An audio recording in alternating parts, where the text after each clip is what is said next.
Hey everybody, Al here, and it's not a good day for lawn care. I know, normally that's the big thing I say, right? It's always a good day for lawn care.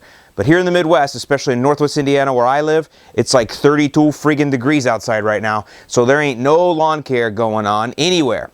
But the thing is, if you guys know me and you follow my lawn tips, the whole reason that we want to have a nice lawn is to give our neighbor the beat down, right? Well, there's another way that we can give our neighbors the beat down during this time of year, during the winter season, and that is with our Christmas lights. That's right, pull out Clark Griswold inside your heart.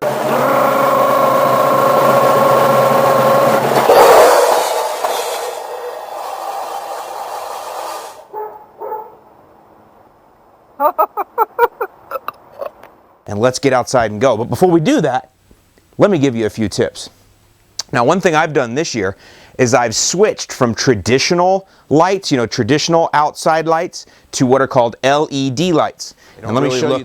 I mean, I don't know, some of you may not be able to tell. They may not look any different than any other kind of Christmas lights you've had over the years. But I've gone to LEDs. Now, why have I gone to LEDs? Is it because I want to save the environment? No, because to me, Christmas is not an environmentally friendly holiday anyway. Why else would you cut down hundreds of thousands of perfectly good evergreen trees to bring them to die a slow death and to dehydrate in your living room? That's not environmentally friendly. So Christmas lights, even though the package might say energy smart, who cares? Now, what we're wanting to do is we want to use LEDs for a couple reasons. The biggest reason I want to use them is that, number one, you can get a true white with these. If you look at traditional, I use all clear lights. Now, if you look at traditional Christmas lights, they have kind of a yellowish tinge. But if you go with LEDs and you get the right ones, you can get a true white. Now, that's something I want to tell you about. First off, is you got to check your LEDs before you buy them, because not all whites are created equal. Look at this. You see that? Both of those are related or are listed as white Christmas lights, but the ones look blue. The ones on the bottom is the one I have by GE here, and they're called warm white. So the first thing you need to do is, before you buy LEDs, is plug them in and take a look and make sure they're truly white.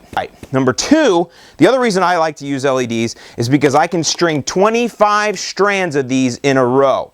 With traditional lights, I can only get 3, maybe 4 strands in a row, and going around my roof, that means I've got to run a couple different extension cords, and I've got some logistical issues to deal with.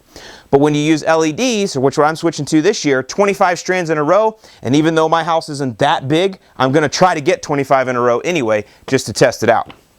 So that's why we're going to LEDs. Now, the next thing that's going to be important, and I'm going to try to keep this video as short and concise as possible, but the next thing we want to do is we want to get the clips right. When you're putting up Christmas lights, the way I do it is I go clean, simple, and classy. And what that means is that all the lights are perfectly positioned exactly the same width all the way around the roof line. Clean, simple, classy.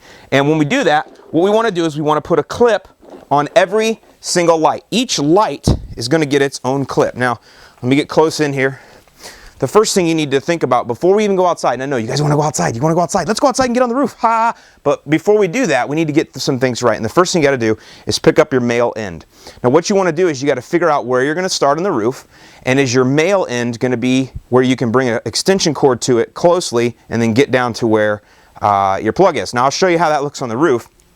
Then the next thing you're going to do is each clip's going to get a light, and each light's going to get a clip, and you're going to get these shingle and gutter clips, they're called. They look like this. So you're going to feed these all in, and what you want to do though is you want to make sure that you feed them all in the same. See that little thing that sticks off right there? That's on the light. That one always should be out, for example. So you want to make sure that the clips, this is the most important thing you're going to do, you're going to make sure that every clip you put on is exactly the same position on the light. Extremely important. You do not want to get on a cold roof in 32-degree weather and have to change clips around. You do this in the warmth of your house before you go out. So that's the first trip right there. First tip is to put all your clips on first, and make sure you put every clip exactly the same, and then think about where you're starting on the roof. Are you starting on the northeast corner maybe, or the northwest corner, the southwest corner? Where are you starting? And where is the quickest place to put the extension cord? So I'm going to go up on the roof now, and we're going to talk about some of that stuff. I'm going to show you on the roof exactly where I put them and how I put them, and a couple different things you're going to deal with. So let's go up on the roof. Go, warning, warning, fat man coming up on the roof.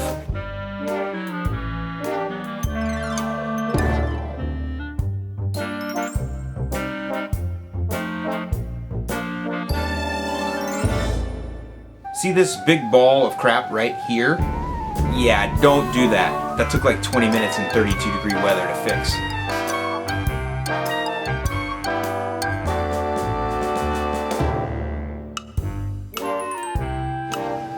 Look at my really cool sunglasses. Alright, so you can see here it's not that difficult to put these on the roof. That's why they're called shingle and gutter clips. They go right underneath the shingles.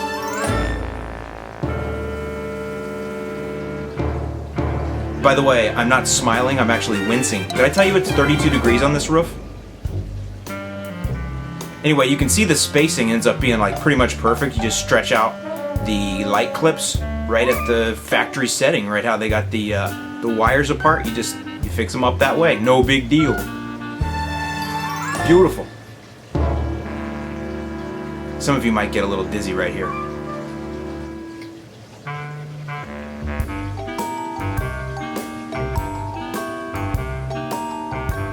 Like a roller coaster.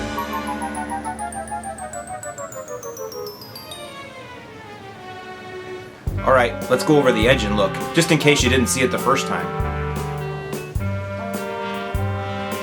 A couple of them out of alignment there, no big deal. You won't see them from the ground. And of course when you get to the gutters, it's pretty much the same except the clip goes a different way, but these clips, because they're called shingle and gutter clips, they'll work on shingles and gutters. Just make sure you don't fall off the roof. But as you see, they pretty much go straight. I mean, it's not that big of a deal. You just hook them on and there you go. Keep the spacing the same, which again, is pretty easy to do.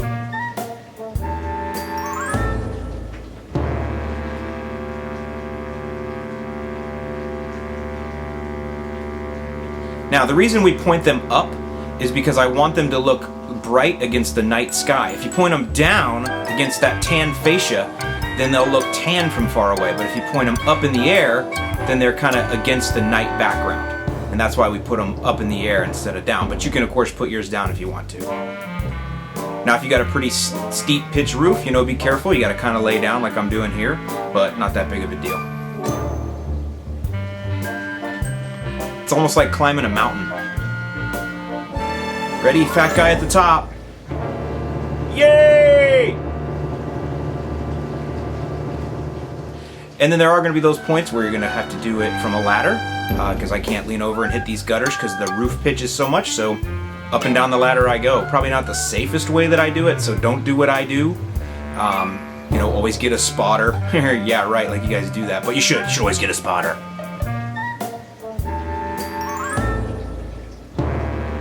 Kind of a beautiful scene, isn't it? How I got that spirea bush like blowing in the wind. Oh, beautiful. By the way, did I tell you it was 32 degrees on the day that I did this?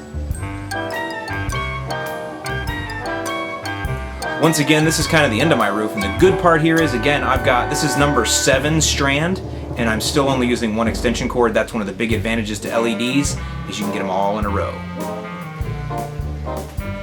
Okay guys, well that's it for the video, and I hope this helped you out. And again, this is just the basics. There's a lot more that you can do, and of course, you know, sky's the limit for you. It's all up to you to see how creative you can get. So subscribe to my channel, it'd be really great. Got a lot of great lawn tips coming up once the spring gets here.